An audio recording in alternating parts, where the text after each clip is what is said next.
ஹல்லேலூயா. ஆகவே கொடிய பஞ்சமும் கொடிய வியாதிகளும் தேசத்தில் உண்டாயிருக்கும். அதன் மத்தியில் நாம் வழி தப்பி போகாமல் தேவனை மாத்திரம் ஆராதிக்கிற கூட்டம் ஒரு சிறு கூட்டம் மட்டும் மீதியாய் இருக்கும். ஹல்லேலூயா. 3 பங்கு அழிந்தாலும் 1 பங்கு கர்த்தருடைய நாமத்தை சொல்லி திரிகிற கூட்டம், அது பரிசுத்த கூட்டம். எல்லா கூட்டம் அல்ல, அது பரிசுத்தம் ஆக்கப்பட்ட கூட்டம் மட்டுமே மிச்ச மீதியாக இருக்கும் என்று கர்த்தராகிய தேவன் இன்றைக்கும் மறுபடியும் அதை தெளிவுபடுத்தி பேசுகிறார். உற்சாகமா கையை தட்டி ஹல்லேலூயா, ஹல்லேலூயா. மீகா 6ஆம் அதிகாரம் 15வது வசனம். ஹல்லேலூயா. இது தீர்க்க தரிசனத்தினுடைய காலகட்டங்கள் என்பதற்கு அடையாளமாய் ஆண்டவர் சொல்லுகிற ஒரு காரியம். வாசிப்போம். நீ விதைத்தும் அறுக்காமல் போவாய். நீ ஒலிவ பழங்களையும் திராட்சை பழங்களையும் ஆலை ஆடின பொழுதும் எண்ணெய் பூசிக்கொள்வதும் இல்லை, ரசம் குடிப்பதும் இல்லை. ரசத்தில் திராட்சை ரசம் உண்டு, சாதா ரசம் உண்டு. என்ன ரசம்? திரும்ப வாசி. நீ விதைத்தும் அறுக்காமல் போவாய். அதாவது கடந்த 20-25 ஆண்டு காலமாக யார் விதைத்தாலும் சரியான அறுவடை இல்லை, யார் உழைத்தாலும் சரியான பலன் இல்லை. எந்த நிறுவனத்தில் முதலீடு செய்தாலும் பஞ்சம்தான் வரும், கடன் தான் வரும். அவை விதைத்தாலும் நீ அறுப்பதில்லை. அதான் நடந்து கொண்டிருக்கிறது உச்சகட்டம். அடுத்து, நீ ஒலிவ மர பழங்களையும் திராட்சை பழங்களையும் ஆலை ஆடின பொழுதும் எண்ணெய் பூசிக்கொள்வதும் இல்லை, ரசம் குடிப்பதும் இல்லை. அதாவது ஒரு காலத்தில் செழிப்பை தந்தேன். அதாவது ஆலைகள் தொழிற்சாலைகள் ஓடிச்சு. அப்பொழுது திராட்சை ரசம் உண்டாச்சு, பழவர்க்கங்கள் இருந்தது. அன்னைக்கெல்லாம் பழவர்க்கங்கள் சாப்பிடுவோமா?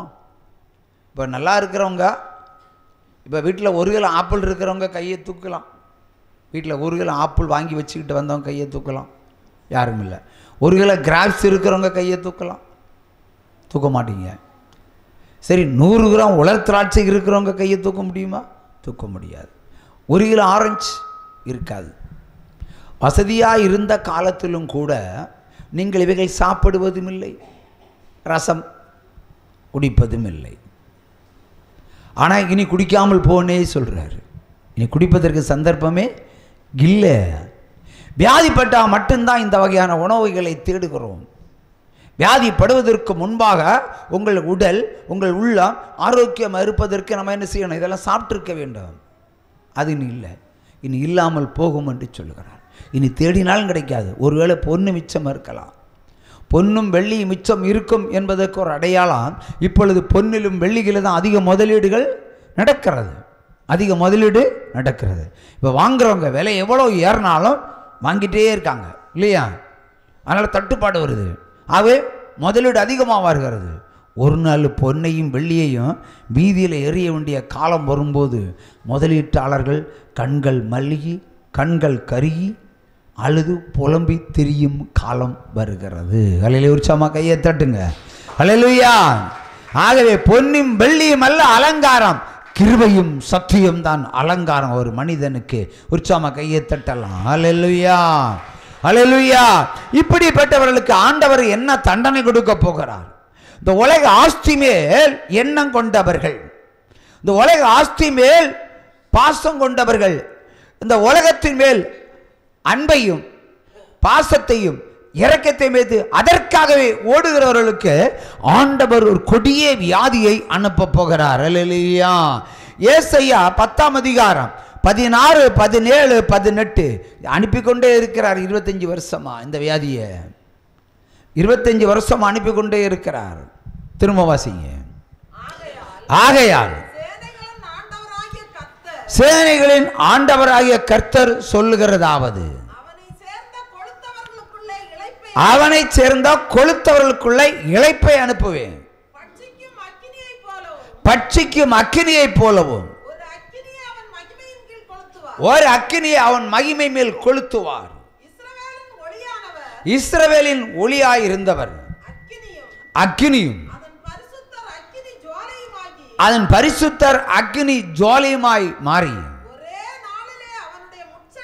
ஒரே நாளில் அவனுடைய முட்செடிகளையும் நெருஞ்சலையும் தகித்து பட்சித்து போடுவார். அவனுடைய வனத்தின் அவனுடைய விவசாயத்தின் மகிமையை,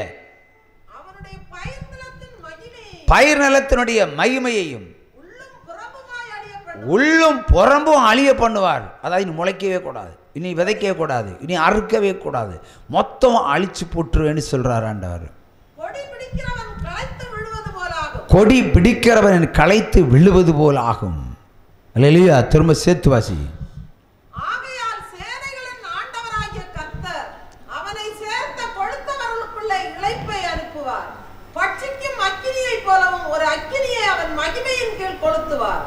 இஸ்ரவேலின் ஒளியானவர் அக்கினியும் அதன் பரிசுத்தர் அக்கினி ஜுவாலையுமாகி ஒரே நாளிலே அவனுடைய முட்செடிகளையும் நெரிஞ்சல்களையும் தகித்து பட்சித்து அவனுடைய வனத்தின் மகிமையையும் அவனுடைய பயிர் நிலத்தின் மகிமையையும் உள்ளும் புறம்புமாய் அழிய பண்ணுவார். ஒரே வரியில் கர்த்தர் சொல்கிறார், உள்ளும் புறம்பும் இருக்கிற எல்லா சகல ஆசீர்வாதங்களையும் நான் ஒளிய பண்ணுவேன். இதான் 25 வருஷமாக இதான் சொல்லிட்டு இருக்காரு. இனியும் அப்படி தான் சொல்லுவார். ஒரு சிலருக்கு தான் தேவ ஆசீர்வாதம். ஆகவே எல்லாத்தையும் ஒளிய பண்ணுவார் ஒரே வரியில். அடுத்து கொளுத்தவர்களுக்குள்ளே இளைப்பை அனுப்புவார். அதாவது இழுப்பு வியாதின்னு ஒரு வியாதி இருக்குது. அந்த வியாதியை உலக மருத்துவர்களால் சுத்தமாக்க முடியுமா? கட்டுப்படுத்தலாம். குணமாக்க முடியுமா? முடியாது. இப்போ இளைப்பு வியாதி ஒரு மனிதனுக்கு இருக்கிறது என்று சொன்னால் அது கர்த்தருடைய கோபத்தினுடைய ஒரு அடையாளம். கையை தட்டலாமா? அல்லேலூயா. ஆகவே எல்லா உள்ளும் புறம்பும் இருக்கிற தேவ ஆசீர்வாதங்கள், நம்முடைய செழிப்பு, நம்முடைய வயல்வெளிகள், நம்முடைய சம்பாத்தியம் எல்லாவற்றையும் பஞ்சத்தை கொண்டு வந்து அழித்து போட்டுருவார். உங்களை தரமட்டமாக்குறது தான் அவர் வேலைன்னு. ஏன்னா பின்மட்டம் உயர்த்தின பொழுதும் நீங்கள் விக்கிரகங்களை தேடி போயிருக்கிறீர்கள். நீங்கள் தேவன் அல்லாத தெய்வங்களை நீங்கள் ஆராதித்திருக்கிறீர்கள். அதாவுடைய கோபம். அவருடைய கோபம் தணியவில்லை. அவைதான் உபாகமம் 32ஆம் அதிகாரம். வீட்டுக்கு வீடு வாசற்படி என்று சொல்லுவது போல குறி கேட்கிற மனுஷன் வீட்டுக்கு வீடு இருக்கிறான். லேவியராமம் 20:27 வாசிப்போம். லேவியராகமம் 20:27.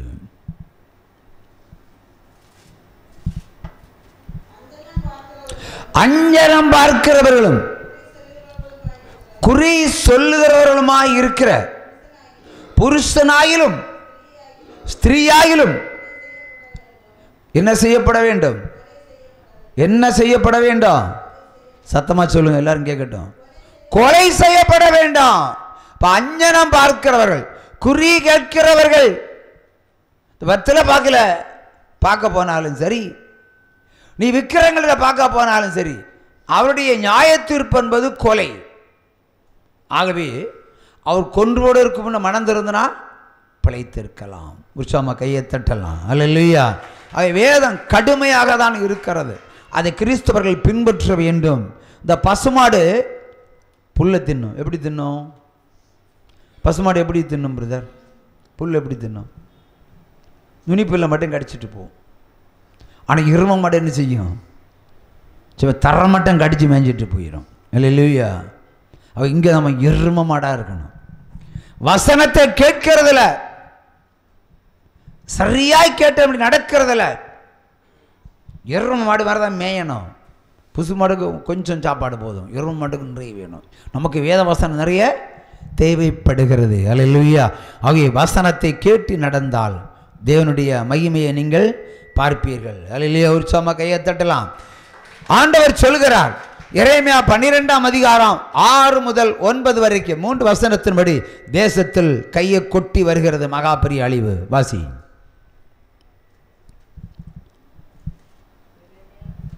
எரேமியா 12ஆம் அதிகாரம் 6 முதல் 9 வாசி. உன் தகப்பன் வம்சத்தாரும் உனக்கு துரோகம் பண்ணி அவர்களும் உன்னை பின்தொடர்ந்து பண்ணினார்கள். அவர்கள் உன்னோட இனிய வார்த்தைகளை பேசினாலும் அவர்களை நம்ப வேண்டாம். நான் என் வீட்டை விட்டு விட்டேன், என் சுதந்திரத்தை நெகிழ விட்டேன். என் ஆத்துமா நேசித்தவனை அவனுடைய சத்துருவின் கையிலே ஒப்பு கொடுத்தேன்.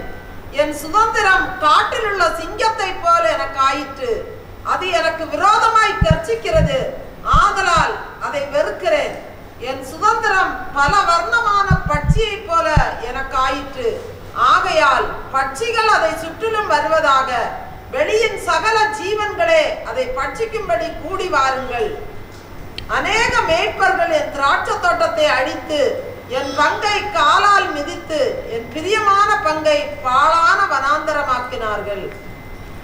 அல்லேலூயா,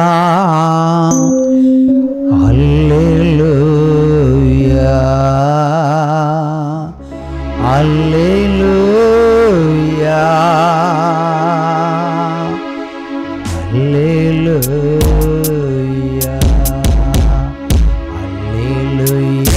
அல்லேலூயா, அல்லேலூயா, அல்லேலூயா, அல்லேலூயா, அல்லேலூயா.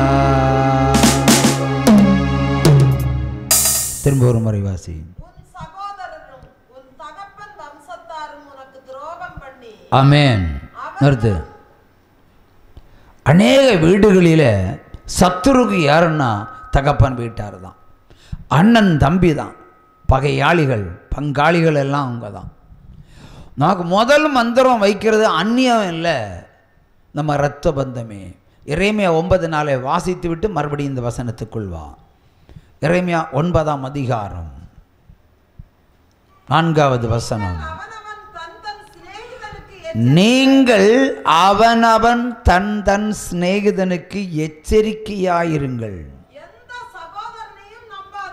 எந்த சகோதரனையும் நம்பாதிருங்கள். எந்த சகோதரனும் மோசம் பண்ணுகிறான், எந்த சிநேகிதனும் தூற்றி திரிகிறான். அல்லேலூயா. ஆகவே நாம் எச்சரிக்கையாக இருக்க வேண்டும். உறவு மத்தியில், சொந்த மத்தியில் மிகவும் எச்சரிக்கையாக இருக்க வேண்டும். அல்லேலூயா. ஆகவே தகப்பன் வீட்டார் தான் குடும்பங்களுக்கு பிள்ளைகளுக்கு பகையாக இருக்கிறது. அல்லேலூயா. ஆனால் பால் போல் பேசுவார்கள், ஆனால் சாயங்காலம் போய் மந்திரத்தை வைத்து நிர்மூலமாக்கி அவர்கள் சந்தோஷத்தை காண்பார்கள். அவர்களை இன்றே தேவன் அழித்து போடுவார். உற்சாகமாக தட்டலாம். மந்திரவாதங்களை ஏற்படுத்தி குடும்பங்களை நிர்மூலமாக்குகிற கொடியா கூட்டங்கள் எல்லாம் இனி ஜீவனோடு இருக்க போவதில்லை. இது கர்த்தருடைய நாள். உற்சாகமாக தட்டலாம். இது கர்த்தருடைய சங்கார நாள். கையை தட்டலாம். இன்றே இந்த பூமியில சங்கார சப்தம் கேட்கும். கையை தட்டலாம்.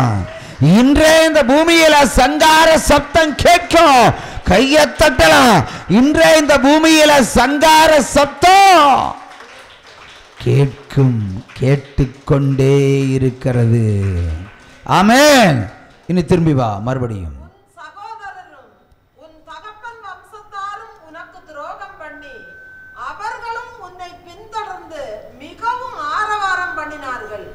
அவர்கள் உன்னோட இனிய வார்த்தைகளை பேசினாலும் அவர்களை நம்ப வேண்டாம்.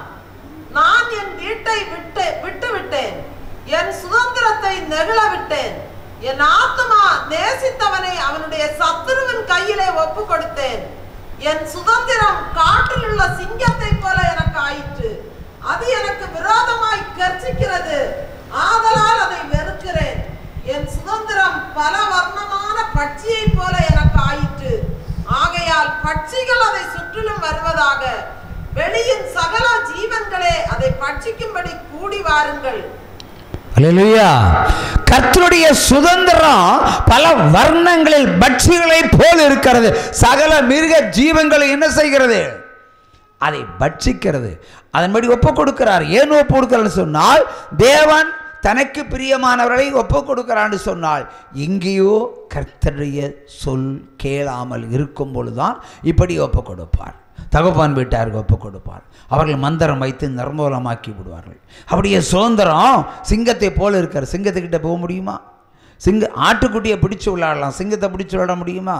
ஆக எட்டாத தூரமாக நம்முடைய ஆசீர்வாதங்கள் எல்லாம் கடந்து போயிருக்கிறது. ஹல்லேலூயா. இப்போ தேவனுடைய ஆசீர்வாதங்களை சுதந்திரித்துக் கொள்ள வேண்டுமானால் தேவனுடைய வார்த்தையின்படி நடக்க வேண்டும். தகப்பன் பேச்சை கேட்கக்கூடாது. எந்த தகப்பன்? துன்மார்க்கனுடைய தகப்பனுடைய பேச்சை கேட்கக்கூடாது. துன்மார்க்கனுடைய சகோதரனுடைய பேச்சை கேட்கக்கூடாது. கர்த்தருக்கு ஒரு பேர் இருக்கு, அவர் ஆலோசனை கர்த்தர். ஹல்லேலூயா. கையை தட்டலாமா? அவர் கர்த்தருடைய ஆலோசனைப்படி தான் நீங்கள் இந்த பூமியில் வாழணும். தேவ வசனத்தின் படிதான் இந்த பூமியில் நீங்கள் உயிரோடு இருக்க முடியும். உலக சட்டங்களை உயிரை கொடுக்க போவதில்லை, ஆனால் கர்த்தருடைய பிரமாணங்கள் உங்களுக்கு உயிரை கொடுக்கும். இல்லை என்றால் உயிரை எடுக்கும். உற்சாகமா தட்டலாமா? ஹல்லேலூயா. ஆகவே வேத வசனத்தின்படி நாம் நடந்தால், மனம் திருந்தி நடந்தால் தேவ ஆசீர்வாதங்கள் நமக்கு சின்ன ஆட்டுக்குட்டி மாதிரி வந்து மடியில் படுக்கும். உற்சாகமா கையை தட்டலாம். ஹல்லேலூயா. செப்பனியா 3ஆம் அதிகாரம் 4வது வசனம். தேசத்தில் 2 வகையான சுவிசேஷம் பரப்பப்படுகிறது. ஒன்று கடுமையான சுவிசேஷம், ஒன்று லகுவான சுவிசேஷம். கடுமையான சுவிசேஷம் உங்க காதுகளில பட்டயமாய் பாய்ந்து வரும், இருதயத்துக்குள்ள பட்டயமாய் குத்தும், அக்கிரியாய் சுட்டரிக்கும். ஆனால் மெல்ல உள்ள சுவிசேஷம் எல்லோருக்கும் இனிமையாக இருக்கும். ஆனால் ஒரு வாழ்க்கையை கொடுக்காது, ஒரு பரிசுத்தத்தை கொடுக்காது, ஒரு பயத்தை கொடுக்காது, ஒரு நடுக்கத்தை கொடுக்காது, ஒரு கலக்கத்தை கொடுக்காது. கர்த்தரா அவர் ஏதோ ஒரு நபர், பயப்பட மாட்டோம். வேதம் என்ன சொல்கிறது? கர்த்தரை கண்டு நடுங்குங்கள், கர்த்தரை கண்டு நடுங்குங்கள், கர்த்தருடைய வசனத்தை கண்டு பயப்படுங்கள். ஆனால் பயப்படுகிறவன் எவனோ அவன் தான் கர்த்தருடைய பிள்ளையாய் இருக்க முடியும். ஹல்லேலூயா. வாசிப்போம். அதன் தீர்க்கதரிசிகள் வீண் பெருமையும் வஞ்சகமும் உள்ளவர்கள், அதன் ஆசாரியர்கள் பரிசுத்த ஸ்தலத்தை பரிசுத்த குலைச்சலாக்கி வேதத்துக்கு அநியாயம் செய்தார்கள். ஹல்லேலூயா. திரும்ப ஒரு முறை. அதன் தீர்க்கதரிசிகள்